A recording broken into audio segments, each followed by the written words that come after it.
Praise the lord. మన రక్షకుడు పరిశుద్ధుడు యేసుక్రీస్తు వారి శక్తి కలిగిన నామంలో ఈ రోజున దేవుని యొక్క పరిశుద్ధ వాక్య ధ్యానంలో ప్రతి ఒక్కరికి మన ప్రభు పేరిట ప్రైజ్ ద లార్డ్. దేవునిలో మనము ఒక్కొక్క మెట్టు ఎదుగుతూ ఉన్నప్పుడు, అనగా ఆర్థికంగా, భౌతికంగా అన్ని విషయాల్లో దేవుడు మనల్ని ఆశీర్వదిస్తూ ఉన్నప్పుడు మనం ఏం చేయాలంటే ఒక్కొక్క మెట్టు దిగుతూ ఉండాలి.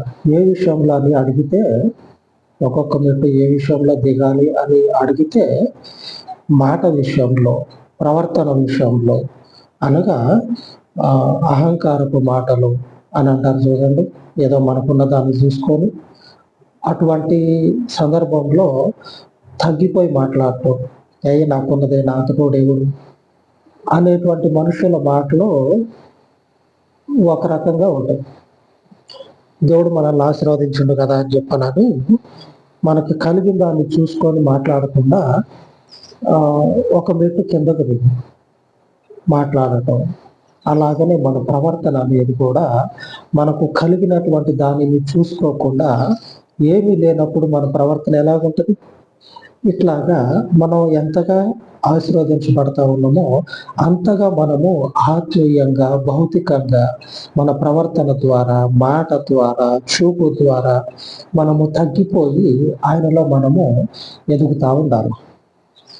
అప్పుడు మనల్ని దేవుడు అన్ని విషయాల్లో ఉన్నతంగా ఆశీర్వదిస్తాడు, ఉన్నతంగా దీవిస్తాడు. అటువంటి స్థితి నుంచి హెచ్చించబడి, లేని స్థితిలో నుంచి ఉన్నతమైన స్థితికి హెచ్చించబడి తిరిగి మరలా సర్రోన జారిపోయి ఎక్కడికో వెళ్ళిపోయాడు.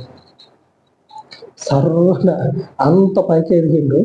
అక్కడి నుంచి ఒకటే దెబ్బకి కింద పడ్డ మనుషుల మధ్యలో కూడా కాకుండా అక్కడెక్కడో ఊరికి చివర ఉన్నాడు. ఎలాగంటే 2వ దినవృత్తాంతాలు 26-21 వచనం. 2వ దినవృత్తాంతాల గ్రంథము 26వ అధ్యాయం 21 వచనం. రాజైన ఉజ్జియా తన మరణ దినము వరకు కుష్ఠిరోగి అయి యెహోవా మందిరంలోనికి పోకుండా ప్రత్యేకింపబడిన కనుక అతడు ప్రత్యేకముగా ఒక ఇంటిలో నివసించుచుండెను. అతని కుమారుడైన యోతాము రాజు ఇంటి వారికి అధిపతిగా ఈ దేశపు జనులకు న్యాయము తీర్చుచుండెను. చూడండి పరిస్థితి. దేశ ప్రజల మీద రాజుగా అభిషేకించబడి దేవుని యొక్క మేలును పొందుకొని వర్ధిల్లినటువంటి ఒకనొక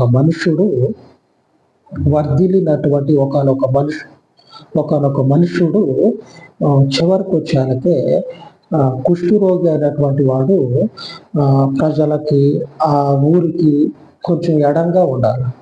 ఎందుకంటే అప్పటి పరిస్థితులను బట్టి దేవుడు కుష్ఠరోగి అయినటువంటి మనుషుల్ని ప్రజల మధ్యలో కలవనివద్దంటారు. ఎందుకంటే వారు అపవిత్రమైనటువంటి వారు. దేవుని మందిరానికి అసలు రావడానికి వీల్లేదు. ప్రజల మధ్యలోనికి వస్తా అంటే కుదరదు. ప్రత్యేకంగా ఒక ఇంట్లో, అది కూడా అందరూ మనకు ఊర్లో కాదు, ఊర్లోనే కదా అందరూ ఇల్లు ఉండేది, ఆ ఊర్లో కూడా కాదు. కుష్ఠరోగి ఊరికి చివరన ఒకనొక ప్రత్యేకమైన స్థలంలో కుష్ఠరోగి అనేటువంటి మనుషుడు నివాసం చేయాలి. ఊర్లోకి వస్తానంటే కుదరదు. మనుషుల మధ్యలో కూడా రానివ్వరు. మనుషుల మీద అధికారి అయినటువంటి రాజు ఆ మనుషుల మధ్యలోనే లేకుండా ప్రత్యేకింపబడిన వాడు. పరిస్థితి ఎంత దారుణంగా మారిపోయిందో చూడండి.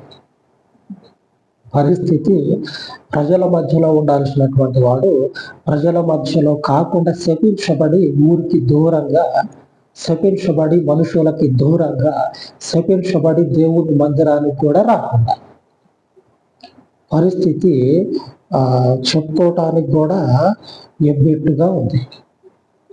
అంతకు మునుపు ఉదయం లేచిన దగ్గర నుంచి పడుకున్నా కూడా చుట్టూ కాపుల మంది మార్గంలో కాపుగా ఉండేటువంటి వాడు. అక్కడి నుంచి పరిస్థితి దిగజారిపోయి చూద్దామన్నా ఒక్క మనుషుడు కూడా లేనటువంటి పరిస్థితికి శపించబడ్డాడు. ఆ పరిస్థితికి దిగజారిపోయింది. కుష్ఠరోగి అయినటువంటి మనుషుడు దేవుని మందిరానికి రావద్దు, ఆ ప్రజల మధ్యలో నివాసం చేయొద్దు, ఆ మనుషుడు ఉండేటువంటి నివాసం కూడా ప్రజలకి దూరంగా ఉండాలి. ఎందుకంటే ఆ మనుషుడు ముట్టుకున్నటువంటి ఆ గోడ కూడా ముట్టుకోవద్దు. మీకు ఇంకా అర్థమయ్యేటట్టు చెప్పాలంటే ఇప్పుడు ఒక కుష్ఠరోగి ఉన్న మనుషుడు ఉన్నారు. ఆ మనుషుడు ఉండే ఇల్లు ఉంటది కదా, ఆ ఇంటి గోడలు కూడా ముట్టుకోవద్దు. ముట్టుకుంటే ఆ మనుషుడు అపవిత్రం అయిపోతాడు. పరిశుద్ధ గ్రంథంలో రాయబడినటువంటి దేవుడి యొక్క ఆజ్ఞ, ఆ ఆజ్ఞ ప్రకారంగా క్రీస్తుకు పూర్వం ఉన్నటువంటి ఇశ్రాయేలీయులు నడుచుకున్నటువంటి ఆ కట్టడలు అవన్నీ. ఆ మనుషుడు ఉన్నటువంటి ఆ ఇంటి గోడలు కూడా ముట్టుకోవద్దు. ఆ ఇంటి వైపు గోడ పోవటానికి అవకాశం లేకుండా ఉండేది. నేను చదువుకుంటూ వచ్చినప్పుడు ఇదే రాయబడి ఉన్నది అక్కడ. పాత నిబంధన కాలంలో మనం చూసినట్లయితే అక్కడ ఉన్నాయి కదా, లేవ్యాకాండము, నిర్గమకాండం, లేవ్యాకాండం తర్వాత సంఖ్యాకాండము, ఇక్కడ రాయబడి ఉంటుంది నిర్గమకాండం. వీటిలో కుష్ఠరోగం ఉన్నటువంటి ఒకవేళ ఒక మనుషునికి కుష్ఠరోగం కనుక వస్తే ఆ మనుషుని ఎలాగ ట్రీట్ చేయాలా, ఆ మనుషుల్ని సంఘంలో ఉంచాలా, వేరుగా ఉంచాలా. ఇక్కడ లేఖనంలో ఏమని చెప్తా ఉందంటే దేవుని ఆలయాన్ని కూడా రావడానికి వీల్లేదు, ప్రత్యేకింపబడిన వాడు. దేవునికి స్తోత్రం. ప్రత్యేకింపబడిన వాడు. పరిస్థితి భయంకరంగా మారిపోయింది. అంతకు మునుపు ఉన్నతంగా హెచ్చించబడ్డాడు. ఉన్నతంగా అదే అధ్యాయంలో 4వ వచనం చూసినట్లయితే అతడు తన తండ్రి అయిన అమజ్యా చర్య ఎంతటి ప్రకారం యెహోవా దృష్టికి యథార్థముగా ప్రవర్తించను, దేవుని ప్రత్యక్షత విషయమందు తెలివి కలిగిన జకర్యా దినములలో అతడు దేవుని ఆశ్రయించను. అతడు యెహోవాను ఆశ్రయించినంత కాలము దేవుడు అతని వర్ధిల్ల చేశాడు. అతడు తెలివి కలిగినటువంటి జకర్యా ఆ రోజుల్లో దేవుణ్ణి ఆశ్రయించి దేవుని యొక్క మేలును పొందుకొని మనుషుడు క్షేమం కలిగి పచ్చగా ఎప్పుడు చూసినా సరే కళకళలాడుతూ ఉండేటోడు. ఈ అమధ్య ఏం జరిగింది ఇక్కడ పరిస్థితి చూసినట్లయితే ఉజ్జియా పరిస్థితి భయంకరంగా మారిపోయింది. ఈ ఉజ్జియా పరిస్థితి దేవుని చేతనే ఆశీర్వదించబడ్డాడు. దేవునిని ఆశ్రయించి ఆయన సహవాసంలో ఉన్నన్ని రోజులు జీవితకాలం అంతా కూడా ఆ మనుషునికి ఆ శాపము రాక మునుపు వరకు కూడా వర్ధిల్లుకుంటా వెళ్ళిపోయాడు. వెనక్కి తిరిగి చూడాల్సినటువంటి పనే లేదు. అందుకే మన జీవితంలో మనుషులతోటి లేకపోతే శత్రువులతోటి ఎన్ని మాటలైనా మాట్లాడవచ్చు, ఎంతగా మనము ప్రవర్తించినా ఒక్కొక్కసారి ఏం కాదులే అని దేవుడు పెద్దగా పట్టించుకోడు. శత్రువులతోటి కావచ్చు, దేవుని ప్రజలతో కావచ్చు, సరాసరి దేవునితోటే గొడవకి దిగితే నీకెంత కలిమి ఉంటే మాత్రం, నువ్వెంత మనగాడివైతే మాత్రం, నీకు ఆస్తి ఉందని, నీ ఇంటి నిండా బంగారు ఉందని, ఆ మంది మార్పులో ఉన్నారని చెప్పనని వాళ్ళందరూ నీ అనుకొచ్చి నీకు ఏమన్నా శాపం అనేది వస్తే అడ్డుగా ఉంటారా? ఆ బంగారం, ఆ లక్షలు అవి ఉన్నన్ని రోజులే నీ అనుకుంటారు. ఆ బంగారం నీ దగ్గర నుంచి దూరం అయిందా, నీ వెనక తిరిగి చూస్తే నీ నీడే నీకు కనపడదు. మనుషులు పక్కకి పెట్టి నీ నీడే నీకు కనపడదు. ఎందుకంటే పరిస్థితి ఏంద్రా ఇంత దారుణంగా అయిపోయిందని చెప్పనని నిన్ను నీవే అసహించుకునేటువంటి స్థితి వస్తుంది. ఎందుకంటే మన మీద మనకి అంతటి అసహ్యం కలుగుతుంది. ఇట్లా చేశానా అని చెప్పన ఆ పరిస్థితి తెచ్చుకోవద్దు. దేవుడు మనల్ని దీవించినప్పుడు మన స్థితిగతుల్ని మనము కళ్ళ ముందు ఉంచుకొని ఆయన మనల్ని హెచ్చిస్తా ఉన్నాడా, మనం తగ్గిపోతా ఉండాలి ఆయన సన్నిధిలో. ఈ ఉజ్జియా ఏం చేసిందంటే యథార్థంగా ఉన్నటువంటి మనుషుడు యథార్థంగా ఉండకుండా దేవుడు హెచ్చించిండని ఆ గర్వం అంటారు కదా, గర్వం వచ్చిందని చెప్పినాను.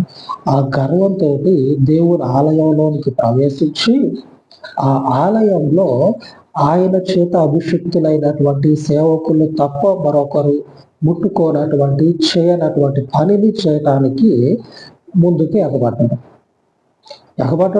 నన్ను ఆపుతారేందిరా మీరు? నేను రాజును అనుకున్నారా లేకపోతే బంటుని అనుకున్నారా? బంటు రాజు దగ్గర ఉంటారు కదా, బంటులు వెనక పరిగెత్తుతూ ఉంటారు. నేను వాడినా లేకపోతే రాజునా? నేను రాజునైతే మీరు నన్ను ఆపుతారేందని చెప్పినని ఎగబడి దేవుని ఆలయంలోనికి పోయి ఆ ధూపం వేసేది ఉంటుంది కదా, దేవుని సేవ చేసేది, ఆ సేవ నేను చేస్తా అని చెప్పినని ముందుకైతే అప్పుడు దేవుడు ఏం చేస్తాడంటే చాచిపెట్టి దేవుడు కొడితే ఆ క్షణంలోనే ఆ మనుషునికి కుష్ఠరోగం వచ్చి దేవుని సన్నిధిలో నుంచి దేవుడు వెళ్ళగొడితే, శాపంతో మొక్కితే భయపడి దేవుని దగ్గరికి ఎంత గర్వంతో ముందుకు పోయిందో అంతటి అవమానంతో, భయంతో, వణుకుతోటి వెనక్కి పరిగెత్తుతాడు.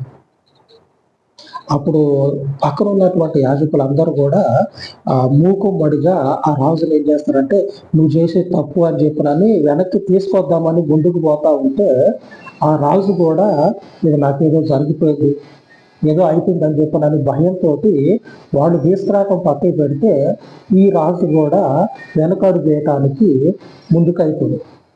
వెనకడుగు వేస్తాడు. ఇంకా మనం ఏదో జరిగింది, మన శరీరంలో ఏదో ఒక అనీజీగా ఉంది, ఏదో మన శరీరంలో ఏదో జరుగుతూ ఉందని భయంతో అక్కడికే ఆ మనుషుల మీదకి కుష్టు వ్యాధి అనేది దేవుని శాపం దగ్గర వస్తుంది. వచ్చిన తర్వాత ఇక తెలిసిపోతుంది దేవుడు ఏదో చేసిందని. అక్కడి నుంచి బయటికి రావడానికి త్వరపడతాడు, అంటే పరిగెత్తినట్టు చేస్తాడు బయటికి రావడానికి.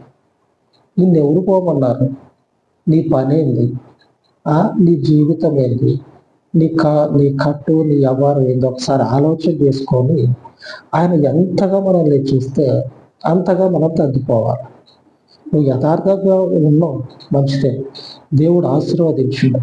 యథార్థంగా ఉన్నందుకు దేవుడు ఆశీర్వాదం పొందుకో. ఇంకా యథార్థత కలిగి జీవించు. నువ్వు ఇంకా రుణంతలో డబుల్ నీ ఆశీర్వాదం అవుతుంది, డబుల్ అవుతుంది నీ ఆశీర్వాదం. ఆ యథార్థతని నీ కొనసాగిస్తే నాకున్నది నన్ను ఎవడు ఏం చేయగలడా అనేటువంటి ధీమ, ఆ గర్వం అనేది మనుషుల మధ్యలో లేకుండా దూరంగా విశ్లేషణ. అదే అధ్యాయంలో 18వ వచనంలో రాయబడి ఉన్నది. 16వ వచనం చూద్దాం. అయితే అతడు స్థిరపడిన తరువాత అతడు మనస్సును గర్వించి చెడిపోయిను. అతడు ధూపపీఠం మీద ధూపం వేయుటకై యెహోవా మందిరంలో ప్రవేశించి తన దేవుడైన యెహోవా మీద ద్రోహము చేయట. ఏం జరుగుతా ఉంది? అందుకే చెప్పింది, దేవుడు మనల్ని దీవించడం మొదలు పెట్టినప్పుడు మన మాట, ప్రవర్తన ఎలాగుండాలంటే సాత్వికంగా, అంతకు మునుపు ఉన్న దానికంటే ఇంకొక అడుగు ముందుకేసి ఇంకొంచెం సాత్వికంగా, ప్రవర్తన కూడా ఇంకొంచెం మృదువుగా మారాలి. ఆమె మెత్తటోళ్ళు అంటారు చూడండి, అట్లాగా ఇంకొంచెం మృదువుగా మారాలి. మనకున్న దాన్ని చూసుకొని ఎగిరి దుంకిన అనుకోండి, లేగ దూడ అంటారు చూడండి, అప్పుడే పుట్టినటువంటి దూడ అది గంతులేసి తిరుగుతూ ఉంటుంది. అట్లాగా గంతులు వేసినాం అనుకోండి, ఇట్లాగనే కాలు జారి పడాల్సి వస్తుంది.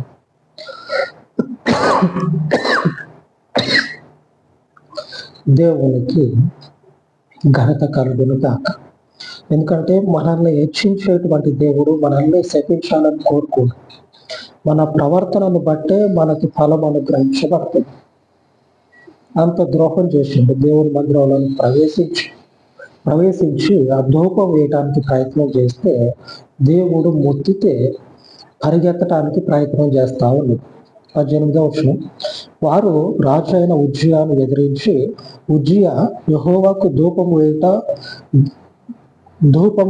ధూపము వేయుటకై ప్రతిష్ఠింపబడిన అహరోను సంతతి వారైన యాజకుల పనియే కానీ నీ పని కాదు. పరిశుద్ధ స్థలంలో నుండి బయటికి పొమ్ము, నువ్వు ద్రోహము చేసి ఉన్నావు. దేవుడైన యెహోవా సన్నిధిని ఇది నీకు ఘనత కలుగజేయదని చెప్పగా ఉజ్జియా ధూపము వేయుటకు ధూపార్తిని చేత పట్టుకొని రౌద్రుడై యాజకుల మీద కోపము చూపాను. యెహోవా మందిరంలో ధూపపీఠము ప్రక్కన అతడు ఉండగా యాజకులు చూచుచూనే ఉన్నప్పుడు అతని నొసట కుష్ఠరోగము పుట్టెను. పరిస్థితి చూడండి. చూస్తూ ఉండగానే ఆ రాజు నుదుటి మీద కుష్ఠరోగం అనేది దానంతట అదే మొలకెత్తుతా ఉంది. అంటే మనం చూస్తూ ఉండగానే ఆన్లైన్లో లేకపోతే మనం సోషల్ మీడియాలో చూస్తూ ఉంటే కొన్ని వీడియోలు ఉంటాయి. పువ్వు ఎలాగా పరిమళిస్తుంది, ఎలాగ వికసిస్తుందా, అట్లాగా ఈ యాజకులు దేవుని సేవకులు చూస్తూ ఉండగానే ఆ రాజుగారి నుదుటిలో నుంచి కుష్ఠరోగం అనేది పుడతా ఉన్నదంట. అప్పుడు వీళ్ళందరూ కూడా వాళ్ళ కళ్ళ ముందు ఇది ఏదో దర్శనము లేకపోతే ఒక కళ కాదు, నిజంగానే వారి కళ్ళ ముందు జరుగుతూ ఉన్నటువంటి సంఘటన చూసినప్పుడు వారికి భయం కలిగితే దేవుడు ఆ మనుషుల్ని మొత్తిండు, దేవుని శాప ఉగ్రత ఆ మనుషుని మీదకి వచ్చిందని చెప్పడానికి ఆ మనుషుల్ని వెళ్ళగొట్టడానికి వీళ్ళందరూ ప్రయత్నం చేస్తే రాజు కూడా భయం పట్టుకొని అక్కడి నుంచి బయటకు పరిగెత్తుతాడు.